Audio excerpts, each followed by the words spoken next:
Hello and welcome to the first of 3 videos on theories of perception. In this video I will cover an overview of an essay on the shortcomings of direct realism. This video is tailored to AQA A-Level Philosophy 25 mark questions. As a context before we start, direct realism is also known as naive realism. It's a realist theory because it argues that objects continue to exist when unperceived. They are mind independent. It's also direct because it states that object is perceived without the need of any intermediary, e.g. sense data, and that all the properties perceived of an object, e.g. the colour of the object, the size of the object or the shape, belong to that object. I will argue that we do not perceive objects directly and that direct realism fails as a viable theory of perception. Direct realism, initially suggested by Aristotle, claims that humans perceive the world directly as it is, without any intermediaries such as sense data. According to this view, there is no separation between the mind-independent object and one's perception of those objects. Despite withstanding challenges from illusion, direct realism falters when addressing perceptual variation. The final blow to direct realism arises from the argument of hallucination, where the distinction between appearance and reality becomes its downfall. The argument from illusion. I will begin by addressing the weakest counter-argument, illusion. In water, a paddle is perceived to appear to have properties that is bent. Direct realism states that if one was to perceive something to have that property, it would have that property. In this example, the paddle is not bent.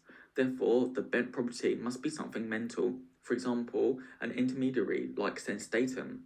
Illusions are subjectively indistinguishable from veridical perception. Therefore, we must perceive sense data in both illusion and veridical perception. Sense data is an intermediate. Consequently, direct realism, which denies that this intermediary, must fail. However, this argument from illusion does not hold up under scrutiny. J.L. Austin refutes the claim that the paddle does not have the property of being bent by arguing that the paddle has the property of appearing bent when viewed in water due to the optical phenomenon of light refraction. The apparent bending is a result of the property of light and the paddle, not a separate mental object. Furthermore, direct realism can argue that illusions do not present false properties, but rather conditional properties based on perspective and medium, thus maintaining a direct relationship with the object. Therefore, the introduction of sense data is unnecessary reification, adding a superfluous step to explain perception.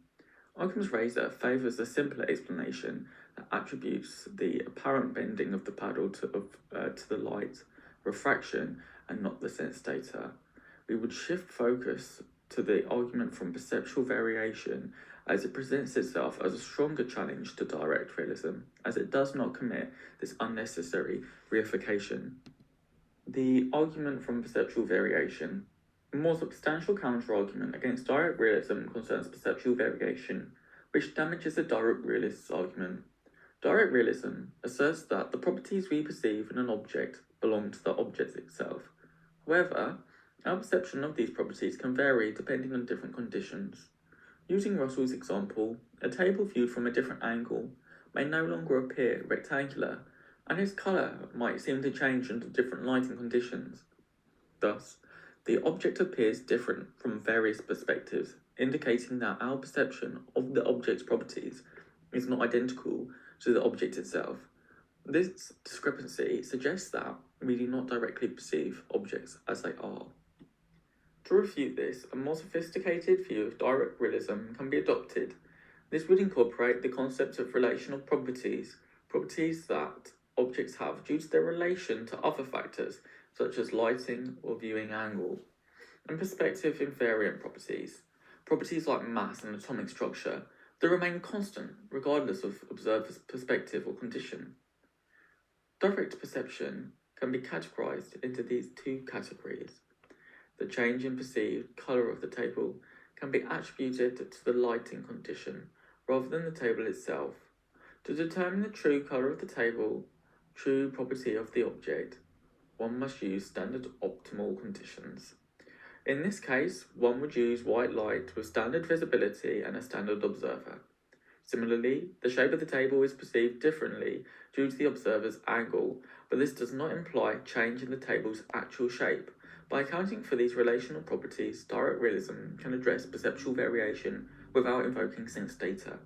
Yet, deeper issues arise when considering how relational properties affect our understanding of objectivity and perception. For example, the challenge lies in determining which properties are intrinsic and which are relational without relying on external standards. Direct realism is unable to, does not have the framework to, provide a satisfactory response to these issues. For this reason, direct realist's argument is weakened. The argument from hallucination. The most compelling counterargument against direct realism is the argument from hallucination. Direct realism fails to respond successfully and must consequently be dismissed. The argument from hallucination suggests that, in a hallucination, one perceives something as having some property. Direct realism implies that if a property is perceived, then the object has that property. In a hallucination, one does not perceive a physical object. The perception is mind-dependent. Hallucinations are subjectively indistinguishable from veridical perception.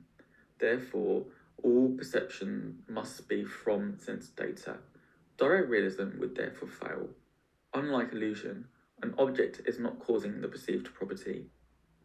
J.L. Austin's argument of perception cannot be applied, and consequently the direct realist accusation of unnecessary reification cannot be applied in this case. Simultaneously, under the current theory, direct realists cannot differentiate hallucination from real experience because they're subjectively indistinguishable.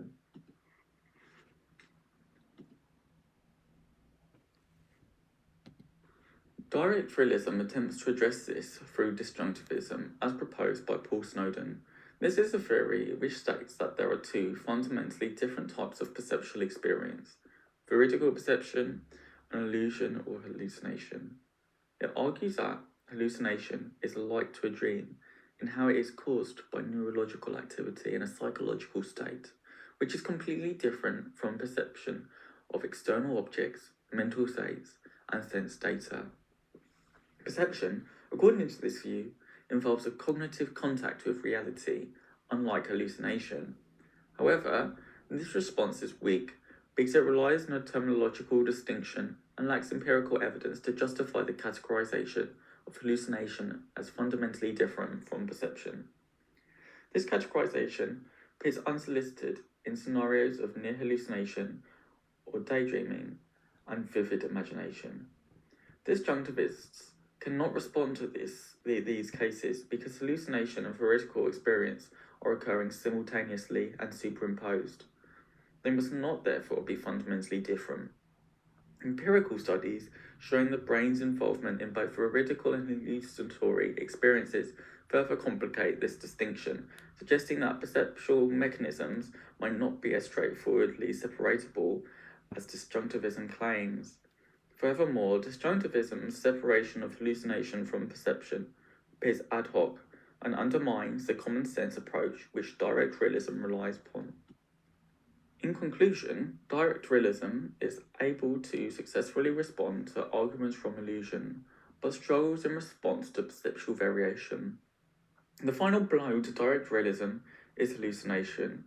The argument from hallucination remains a significant challenge that direct realism cannot adequately address.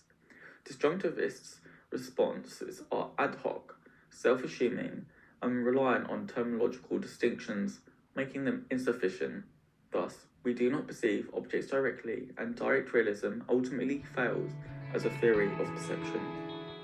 Thank you for watching, and for more video essays like this, please see my philosophy blog below or my YouTube channel.